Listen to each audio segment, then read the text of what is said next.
qué voy a usar los datos y qué datos voy a necesitar, y de transparencia o de información que pueda ser capaz de informar a las personas respecto de sus procesamientos.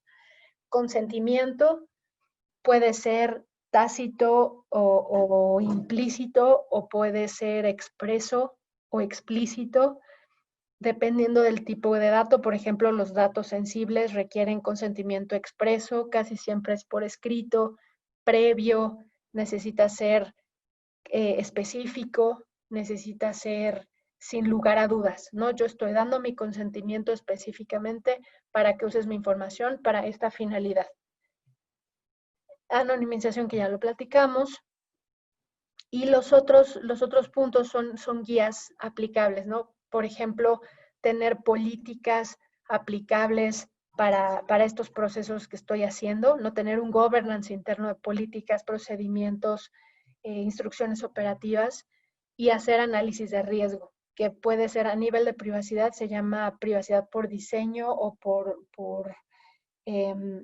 by default. Básicamente es la privacidad acompañando a los procesos de creación o a los procesos de revisión de un proyecto, ir acompañando en todo el momento estos controles de privacidad y estas consideraciones. Los Privacy Impact Assessments, que se llaman, por ejemplo, PIAs, son muy usuales en Europa. En Brasil ya lo van a requerir. Algunas leyes en Latinoamérica ya los piden. Y este tema de ética y no discriminación son análisis de riesgo muy específicos para los procesamientos. Por ejemplo, si yo sé que mi empresa va a lanzar un proyecto de Big Data, vale mucho la pena considerar estas herramientas, ¿no? Que son distintas y que tienen distintos alcances. También algo importante es Open Data.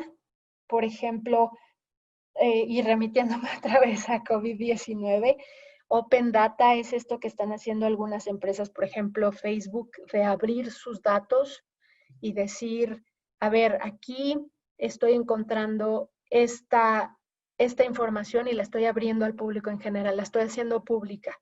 Eso lo vemos mucho en políticas públicas de transportación, de movilidad, de telecomunicaciones, de educación, etcétera, etcétera, hay un gran etcétera.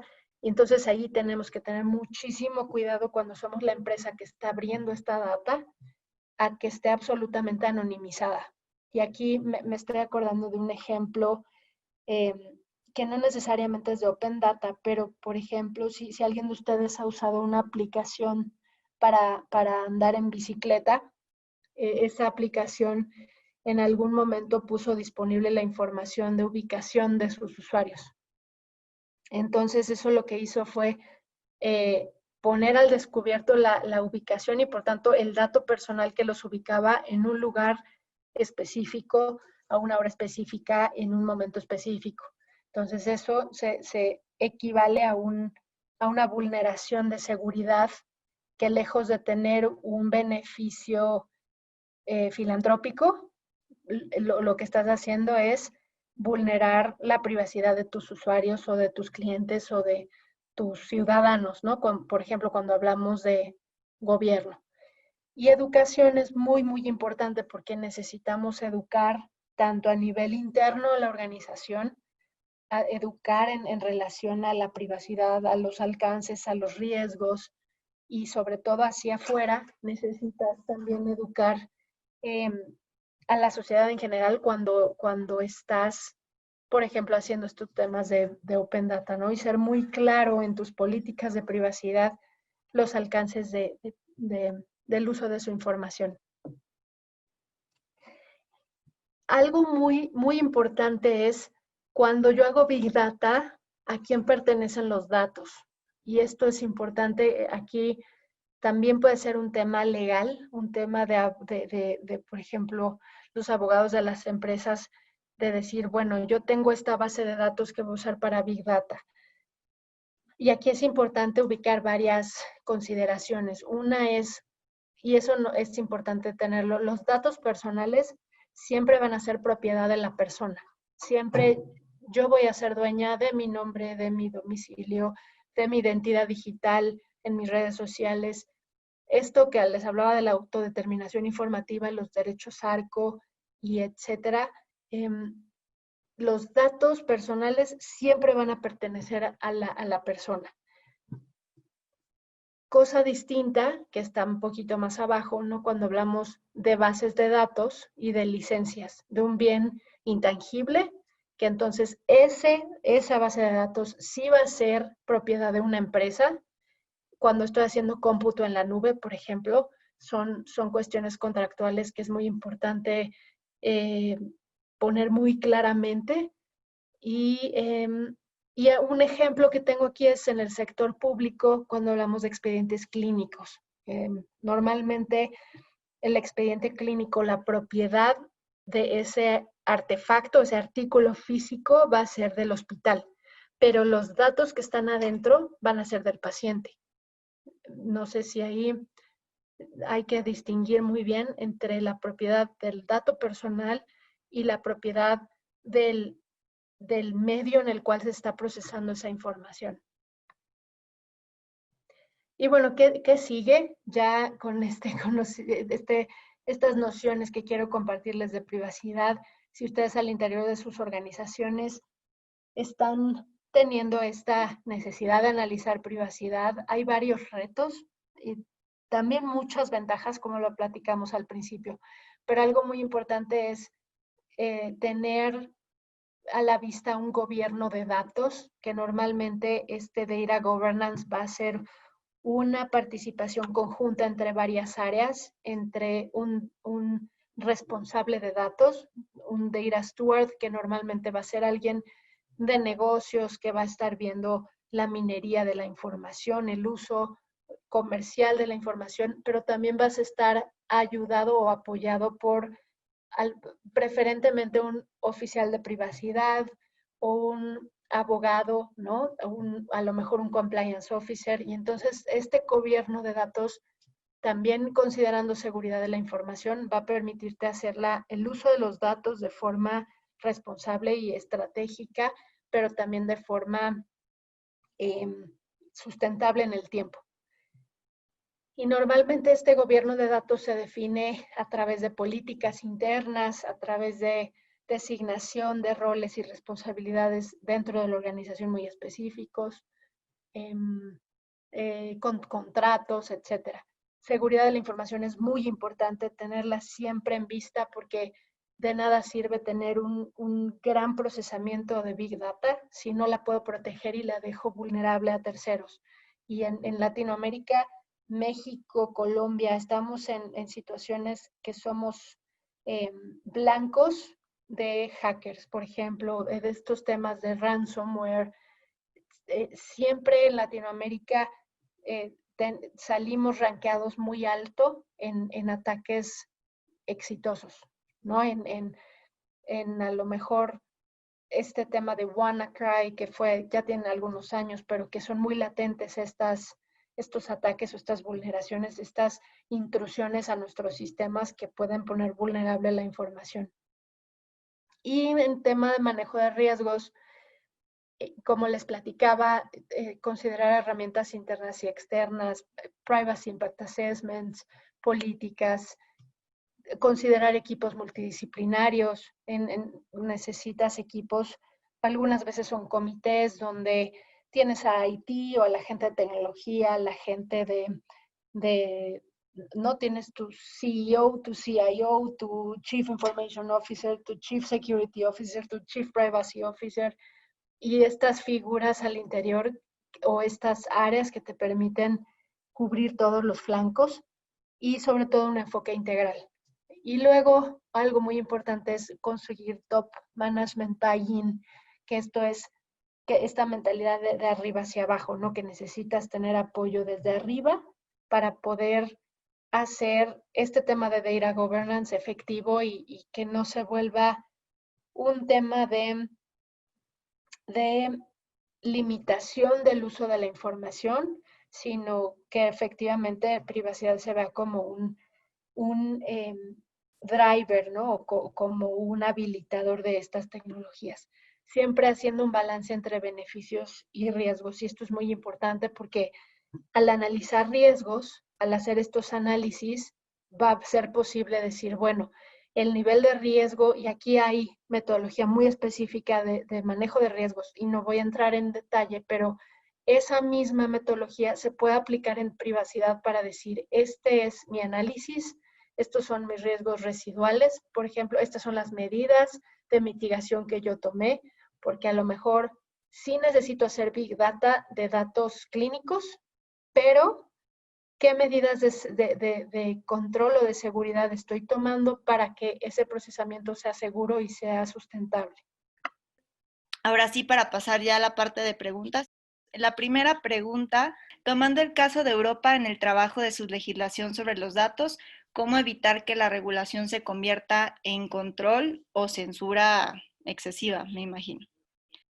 Sí, es muy buena pregunta y es digamos que ha sido y ahorita lo podemos ver en Brasil, que incluso se está considerando aplazar la entrada en vigor de la ley a partir de la contingencia de salud, porque sí puede ser el implementar una ley de privacidad al interior de una empresa, tiene sus complejidades, y yo creo que algo importante es, número uno, tener mucha claridad de los riesgos, siempre todo hacerse con un enfoque enfocado en riesgos y usar metodologías de riesgo, porque de esa forma te va a permitir ubicar a nivel de procesamiento de datos personales o tratamiento de datos personales, dónde tienes tus actividades de más alto riesgo y ahí enfocarte. Porque sí se puede llegar, si se malinterpreta privacidad, sí puede llegar a ser un detrimento importante cuando en realidad el espíritu de estas leyes es proteger a las personas, es proteger los derechos y de hecho empoderarnos como personas para controlar nuestra información. No es en ningún momento detener ni la innovación, ni detener a las empresas o afectarlas, sino todo lo contrario, al ser un tema ético, al ser un tema de leyes, si lo logras implementar exitosamente, puede ser un valor agregado. Ok, bueno, me voy a ir a la siguiente pregunta, que es la formación de un DPO o un delegado de protección de datos por su rol tan importante con los datos. ¿Qué perfil es más recomendado o tiene mejores resultados? ¿Alguien con formación legal, formación técnica? Sabes que he visto de todo. He visto abogados, he visto gente de sistemas, por ejemplo, ingenieros de seguridad de la información, he visto financieros. De hecho, ahorita pensando en mi equipo y en mis colegas, tenemos a una persona que viene de finanzas y otra persona que viene de auditoría. Entonces, la nobleza que tiene privacidad es que si bien sí estás hablando de leyes, es, tienes una implicación muy importante en tecnología, que es donde entran las áreas de tecnología, los tecnólogos, y también la parte de riesgo, ¿no? Que, por ejemplo, un experto en riesgos corporativos quedaría perfectamente en un rol de privacidad, un compliance officer, y porque estás manejando también riesgos corporativos. Dice otra pregunta, ¿existe ética jurídica que garantice el Big Data en las legislaciones? ¿Qué tan efectiva ha sido su aplicación? La ética, bueno, si separamos la ética como una situación más de valores, de, por ejemplo, un credo que tengas al interior, los valores de respeto a los demás, etcétera, un marco de valores, lo puedes ubicar ahí. Si lo ubicas en un tema de cumplimiento legal y de leyes, es como separando las dos cosas, también se puede interpretar de esa forma. Vamos con otra. ¿En qué área cae la privacidad? ¿Ética de la data o en seguridad de la información? Y si consideras que es necesario formar una nueva unidad dentro de la organización. Es la pregunta del millón y la realidad es que privacidad, y en la práctica la he visto en varios lugares, casi siempre se ubica dentro de las organizaciones de legal o de jurídico.